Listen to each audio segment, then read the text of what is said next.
Attention sports teams. Let us introduce you to the best fan engagement tool in the game, .vote. By getting a .vote web address for your team, you can allow fans to engage and interact with big-time decisions. In a single click, not only can fans make their opinions heard, but sports teams get a better understanding of their fans' interests. Keep your fans engaged. Simply visit GoDaddy.com today, type in the desired name of your web address, and let the voting begin.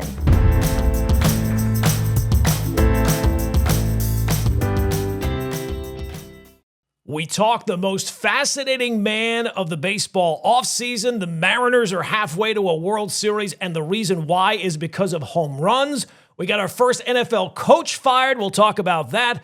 And is the MetLife turf really the disaster you've been led to believe it is? It's all straight ahead on a fresh edition of Gordon Damer on Sports.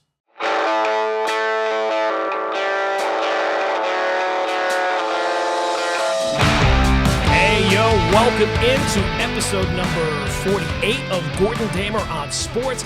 Lots to dive into on this edition. We will look ahead already to the baseball offseason and who might very well be the most fascinating name to watch this offseason, and the decision his current team probably is wrestling with right as we speak. We'll tackle the turf at MetLife Stadium. That's become a hot topic again, especially a couple weeks ago with the injury to Malik Neighbors. We got some postseason baseball stuff to talk about. But before we get too deep, I've got some good news for Jet fans. And right now, Jet fans can take any piece of good news that they can get. I will not be discussing the Jets on this edition of the podcast. Today's episode is your safe haven from everything New York Jets. We won't talk about the Jets or Aaron Glenn or what went on before the half on Sunday against the Broncos in London. We will not be discussing the Jets at all on this edition of the podcast. So sit back, relax. Now, later in the week, I can't make that same promise. But this episode, no Jet talk whatsoever. All right, before we get too deep into things, we do have our first NFL coach fired. And let's be honest, not going to be the last one. I'm not going to mention Aaron Glenn. But it's not Mike McDaniel. It's not Brian Dable. It's not Shane Steichen, who I thought it was going to be before the season. Good call there. It's Brian Callahan of the Tennessee Titans. The Brian Callahan era in Tennessee is officially over. Now, look, Titans fired Callahan on Monday, right after they lost to the Raiders on Sunday. So they're now 1-5 on the season. They at least have one win. I'm not talking about the Jets. But at least they do have one win. It was an ugly win against Arizona, but Callahan was brought in for one purpose, and he failed miserably. That purpose was to fix the offense, and at the time, develop Will Levis. That's why they brought him from Cincinnati, where he'd been the offensive coordinator with Joe Burrow for 5 seasons, and they would hope some of that magic would rub off. Instead, it was an outright disaster. He went 4-19. Coached 23 games and lost 19 of them, a winning percentage of 17%. And his offenses ranked dead last in yards per game, near bottom of the league in scoring. They averaged 13 points a game. Their yards per game was terrible. And this year they had the worst turnover rate. Outside of that, Mrs. Lincoln, how was the play? So if you were trying to build an offense that would make the fans leave by halftime, you nailed it, Tennessee. You absolutely and him in Tennessee, losing games was one thing. The stuff that really doomed him went beyond that. So week 1 is a perfect example. 6-3 lead near halftime. They played very conservative the entire game.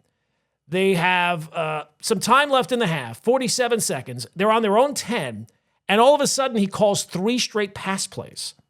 That's not the time to get aggressive. And it went how you would think. 2 incompletions, a sack, and a punt.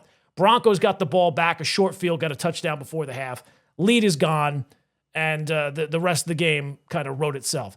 In that same game, he didn't challenge a catch by one of his players because he said he wasn't really sure on the ruling of it. There's lots of different ways to be coaches, NFL head coaches, any kind of coach. You got to kind of know the rules. That one is, once you let that one out, it's going to be kind of hard to recover from that. And you could make the argument he really never did, because by week 3, they had a 4th and 1 against Indianapolis, timeout by the Colts, and then the Titans called a timeout. They got a delay of game because they forgot to get the K ball in for the field goal attempt. It was a 57-yarder, gets pushed back to a 62-yarder. What do you think happens? It gets blocked. The Colts take over. They scored 3 points before halftime. And, that's the type of thing that not only loses you games, but it loses you the locker room. And then the following, it just kept going. It was like a comedy of errors. Next week, he gave up play calling duties. And they responded. How they respond? They got shut out. They scored 0 points, put up 175 yards, and lost 26-0 to Houston. It was the first time that they'd been shut out in 6 seasons, and it was their largest margin of a loss since 2009. So it just kind of spiraled. And I'll say this. A lot of people will make fun of the Titans here. I think that they should be congratulated for making the move. Too often fans are told, you got to be patient. You got to give it time. You got to let it play out. Can't get rid of it. You can't be firing people every 2 years. And you know what? Sometimes that is true, but not every time. And when it's obvious you have the wrong guy and every sign is pointing that you are going in the wrong direction, you can't sit there and just say, well, we're just going to let this play out. So I credit the Titans organization for recognizing they made a mistake and cutting ties a year and plus and change in. That's not easy, especially, I'm not sure what he got, a 4-year, 5-year contract. They're not going to have to pay that much. But look, it's clearly the right move. Now, I can't give him too much credit because the firing basically also confirms what we already knew. They really should never have fired Mike Vrabel in the first place. And it's kind of fitting that the day that they do this is leading up to the week. It's 6 days away before Vrabel, with his new team, goes up and, how's my old team doing? Oh my gosh, they're this bad. So the Patriots are going to be in Nashville this week. So the guy they ran off, all of a sudden, the best revenge is living well, and he is certainly living well, knowing that the guy that replaced him, Brian Callahan, is already out of a job. And, look, remember, the Titans, it was not that long ago. They were the number 1 seed in the AFC. They beat Josh Allen and Patrick Mahomes in back-to-back weeks. And since then, it has all gone downhill. Since then, I think they're 17-40. They've had 2 coaches fired, 2 general managers fired, and it's really been a real disaster for them. They're one of the worst teams, and they're going to be another terrible team this year. So they had the first pick last year. They've gone backwards this year. And all the areas that they sunk money into, the offensive line is playing terribly. They're getting their quarterback killed, the guy they took with the first pick in the draft, Cam Ward, and nothing can destroy a young quarterback like getting hits. There's a cumulative effect of that. And if you want to ruin a guy, just get him hit all the time, and eventually he'll just be hearing footsteps everywhere he goes. So I credit the Titans for doing what they did, but at the end of the day, we now have our first coach fired. All right, let's move on to the baseball and the American League Championship Series. I want to bring it up before we might not get another chance. Mariners up 2-0, dominating Game 2 win, 10-3 over the Blue Jays.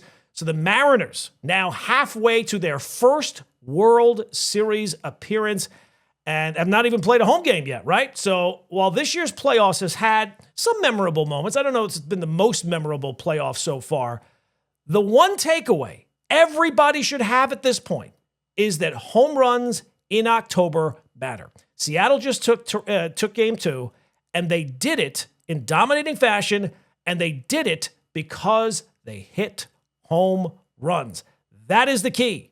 You take a look at Game 2. How did they get the lead early on? They hit a 3-run home run in the very first inning. And it's amazing to me that this happens all the time. And you hear baseball, there's no greater misconception. You can't win in October by hitting home runs. You got to play small ball. You got to manufacture runs. It is nonsense. And I think the reason why it continues to get repeated is because people broadcasting the games keep saying it. John Smoltz keeps saying it. A-Rod, all these people. Remember when the Blue Jays were beating the daylights out of the Yankees and all the talk was Toronto heading to the top? They are built perfectly for postseason baseball. After all, they led the majors in batting average. They make contact. They don't rely on the long ball as much as some other teams. That's going to really play in October. Plus, they don't strike out too much. It's a perfect recipe for success. John Smoltz told us it. He'll tell you in every single inning if you give him the chance. A-Rod, by the way, has anyone found the 5 DHs that A-Rod was talking about I digress. But tell that to the Mariners, because the Jays look completely out of gas, and it feels like the way they played their personal World Series against the Yankees, since then, all that talk about their brilliant lineup constructions, about how contact in October is going to be, it's being exposed. All you have to do is look at the results. Game 2, Mariners grabbed the early lead, 3-run home run. They didn't do it with a single and a stolen base and a bunt and a sac fly. It was Julio Rodriguez with a 3-run home run in the very first inning. And when the Blue Jays did fight back and scratched across a couple of runs, how did the Mariners answer? Boom, another 3-run home run, this time from Jorge Polanco. And basically, that was it. That was the ball. Now, the Mariners did tack on some other runs, but in terms of winning, that was the ball game. And this isn't just a feel thing. The numbers tell. We have access to the data. We all have our phones everywhere. In the postseason, the teams that out home run their opponent are now 17-4. Last year, they were 23-8. So this year, what is that, like an 80% clip? That's even more effective than Sex Panther. That only works 60% of the time. 40% of all postseason runs have been scored via the home run. So it doesn't matter what people want to believe. If your team doesn't hit home runs in October, you're going to have a hard time scoring runs consistently. Period. And the good news for the Mariners, this is not a fluke. Lost in all the Cal Raleigh buzz, this team is complete. They can pitch and they can defend, but they hit the 3rd most home runs in baseball. They're behind only the Yankees and the Dodgers. Yes, the Mariners. And look at that 5th inning of Game 2.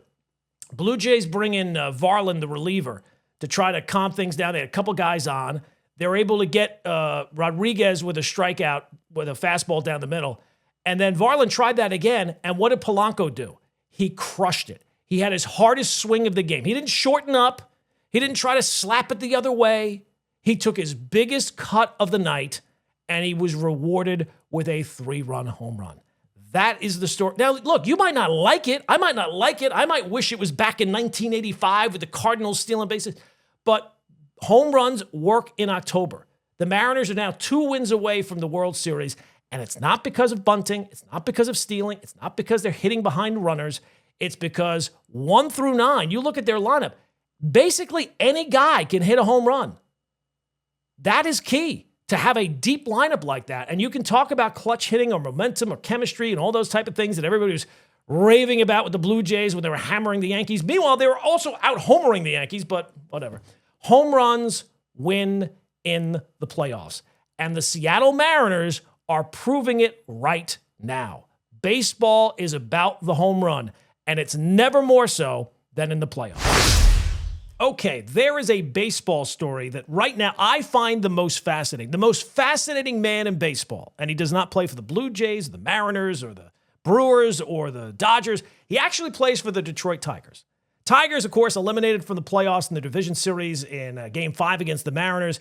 But, even before that game became final, it was obvious the big question the Tigers were going to be facing at some point. And that is, what are they going to do with Tarik Skubal? And this has the potential to be the story of the baseball offseason, because Skubal, best pitcher in baseball, right? Won the Cy Young last year, is going to win it again this year, led the league in ERA and WAR. He's number 1 in ERA plus, 241 strikeouts in 195 innings. The guy is the best pitcher in baseball, and he is smack dab in the middle of his prime. And he delivered in the playoffs. Now, it was not enough to help the Tigers get past the Mariners, but he delivered. It was not his fault he was taken out after 99 pitches, but that's a conversation for another day. Now, you might be saying, well, if he's this amazing, why would Tarik Skubal even become available, right? He's the best player on the Tigers. He's the best pitcher in baseball. And at a time where finding an ace is harder than ever, why would the Tigers even make this guy available? They have to be out of their minds. And look, this guy is it, right? He is the ace every team kind of dreams of drafting and developing and building around.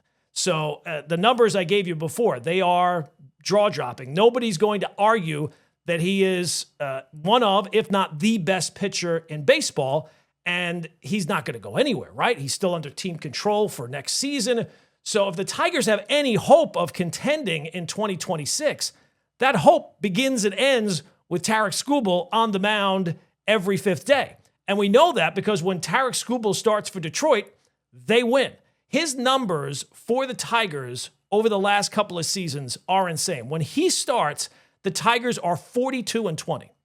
So that's like a winning percentage of what, 667, something around there. In every other game where he's not pitching, they're exactly 500, 131 and 131. And right now, he's 28 years old. He is smack dab, as I said, in the middle of his prime. They've made back-to-back playoff appearances for the first time, I think, in a decade. So trading him now, forget about unpopular. The Tiger fans would lose their mind. Just when they're starting to buy into their organization again, they're going to get rid of one of the best players they've ever had. So why are we even talking about it? Well, because simply the math, and more importantly, the money, just doesn't add up. The truth is, the Tigers are not going to want to say this out loud. They probably can't afford Tarik Skubal. Tigers are not a top spending franchise. At best, they're kind of a middle-of-the-pack organization. This year, they were 17th in terms of total payroll, just ahead of the Twins and the Royals. That kind of tells you where they are. They were 14th in terms of their 26-man roster at like $107 million, which is slightly better. It's kind of middle of the pack, but they're still a long way away from the top teams. So what is Skubal looking at as a potential number? Well, if Yoshinobu Yamamoto got, 325? That's the most overall for a pitcher. Jacob deGrom got the highest yearly contract, I think at 37 per year, the average annual. He's almost certainly going to top both those numbers. He's going to blow past both those numbers. And especially when you consider the total numbers, what percentage of the payroll would the Tigers have to commit to one guy to be able to have him? The Tigers have never cut that kind of check, not under their current ownership, Christopher Ilitch. Now, Mike Ilitch back in the day, maybe back then. Now, Ilitch was asked about an extension, and during the playoffs, he said, well, we're just going to focus on the game in front of us. So that kind of gives you a little bit of an indication. The other thing that gives you a little bit of an indication is that Skubal's agent is Scott Boras. Now, any agent with Skubal as a client is going to be looking to break the bank. But Boras, the money is the only factor, right? There's zero chance this guy gives anyone a hometown discount or signs before free agency. The Tigers could go to him and say, we'll give you $750 million. He's still not going to sign because Boras is going to take him and see if anybody will top it. And if you're the Tigers front office and you know that, you kind of have to ask yourself, if you're holding on to an asset that you're only going to lose eventually, aren't you better off selling high when the value has never been higher? Because make no mistake, Tarik Skubal's trade value right now is astronomical. Tigers don't believe in the idea of windows per se, but if they want to build something sustainable beyond next year, this unfortunately is the move to make. You've seen Milwaukee do it. You've seen the Astros do it. It's painful in the short term. But if you have the right people in charge and you can make the right decisions to develop the talent you get back, that extends that window beyond a couple of years. And Skubal could bring back really a franchise-altering haul. Frontline starting pitching and all that type of stuff, a position player or two. Now, it would hurt. Fans would be ticked off, and rightfully so.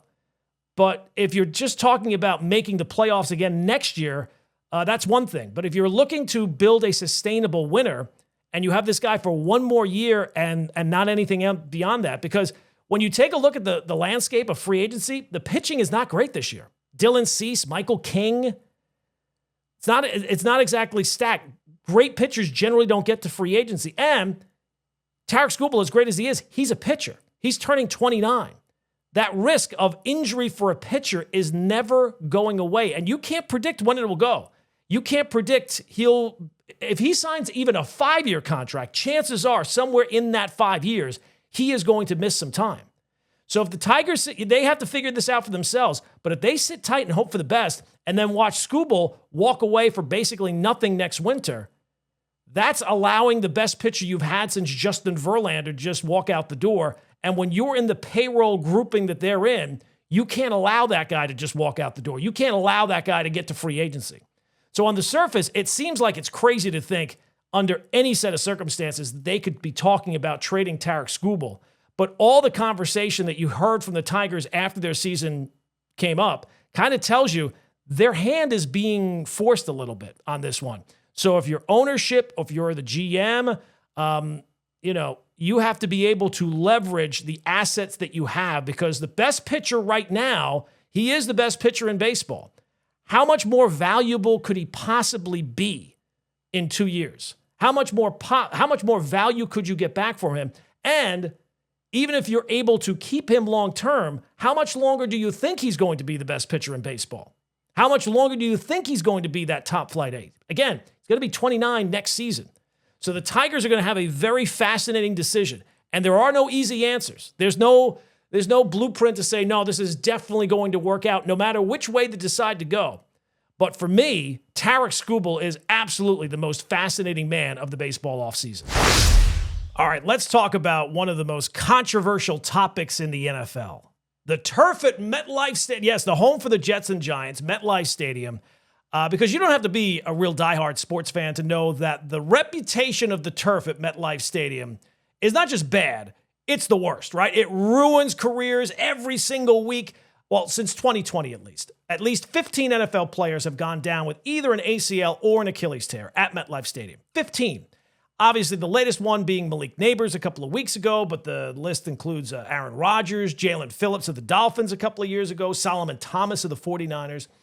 And if you look across the rest of the league, turf fields, it claims plenty of big names. Cam Akers was one, Kyler Murray was one, Derrick Henry. They all happened on turf fields, artificial turf fields. So naturally, every time another big name goes down, especially at MetLife, we get the same reaction all the time. Well, it's the turf. That turf is a killer. Well, they should rip that out. Why don't they rip it out? They need to protect the players. This is ridiculous. It's the knee-jerk reaction so much that you might tear your Achilles from the knee-jerk reaction. But what if I told you it's not really true anymore? Now, a couple of things. If you feel that football should be played on grass, that's fair, right? It would certainly seem reasonable that a grass field being tackled on that is far more forgiving and safer. And in a perfect world, you'd be right. But we don't live in a perfect world. NFL teams are going to continue to use artificial turf. So I want to separate the argument of turf versus grass versus the turf at MetLife Stadium being this terrible turf that is worse than every other turf stadium in the NFL. Now, the reason why it has that reputation is because of the injuries, and it really goes back to 2020. That's when it really started to surface. But the good news is that version of the turf was replaced in 2023. And they got a safer design, a new type of turf. But unfortunately, the reputation is stuck. And the thing is, the MetLife that we're talking, the field turf is not the same. It's upgraded, and it's similar to the ones that the Falcons use, the Lions use. A bunch of teams use it. And if you go to the data, I know you don't want to bring up numbers, from 2024, MetLife ranked the 9th best in terms of lower extremity injuries. 9th best in the entire league. So the reputation is one thing, but it's not really rooted in current facts. So again, if your argument is all turf should go, that's fine. But if your complaint is specifically about the MetLife turf, the data does not back that up. And yet every time a player gets hurt at MetLife, guys, they were playing football. There's a reason why guys get hurt playing football no matter what they're playing on. Now, it doesn't help. Jets and Giants have heard the criticism. They have no plans to switch to grass. I think that's for a couple of specific reasons, one of which people are not going to want to hear, fans are not going to want to hear, and then the other one kind of does make sense. But look, the Giants and Jets have been open to conversation, but they're not going to make the change. And this is where the business side of it kicks in, and usually where the conversation usually ends. Because even if you take out the human element, which I get feels kind of icky, these players are still assets. You're still paying a player tens of millions of dollars. Why would you have them play on a surface that might possibly lead to them gaining another injury? And unfortunately, the answer is money, a lot of money. The first part of it is not the big money. The small money is it's cheaper to put in a turf field because it's about $2 million. and then the maintenance is pretty simple. You have to rip it out every 7 years or so, but grass fields, they're cheaper to install. They're about like $500,000, but they need to be maintained at all times. They need an entire staff to manage in terms of irrigation and resodding. You have to do that basically every single year just to keep the field playable.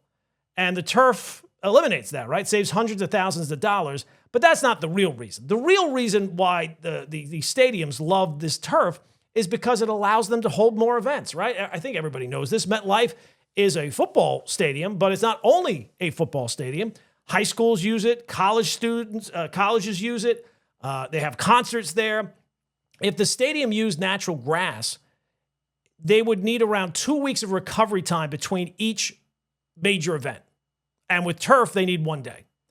So I think MetLife holds about 40 events a year between concerts and wrestling and soccer and all this type of stuff. They're going to hold for the World Cup. And most importantly, they are home for 2 franchises. And that's a part of the conversation that everybody forgets.